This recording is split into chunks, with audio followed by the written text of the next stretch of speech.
میں اس کام سے انجان نہیں ہوں، وہ لوگ اس کام سے انجان نہیں ہیں، میں اس بزنس سے انجان نہیں ہوں۔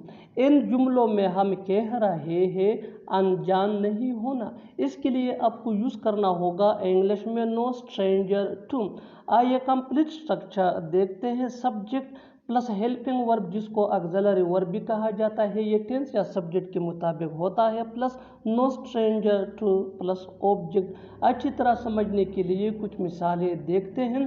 میں اس کام سے انجان نہیں ہوں، یعنی میں اس کام سے واقف ہوں، مجھے پتہ ہے اس کام کے بارے میں۔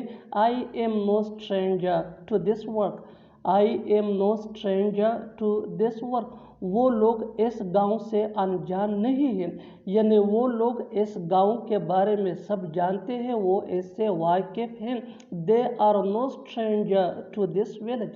They are no stranger to this village.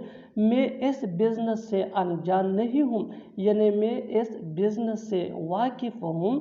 I am no stranger to this business. I am no stranger to this business. بالکل ہم اس اسٹرکچر کو اسٹیپ بائی اسٹیپ فالو کر رہے ہیں، آپ بھی اس اسٹرکچر کی مدد سے سیکھ سکتے ہیں، بنا سکتے ہیں ایسے بہت سے جملے انگریزی زبان میں آسانی سے۔ That can be really helpful for you. اچھی طرح سمجھنے کے لیے ایک اور مثال دیکھتے ہیں۔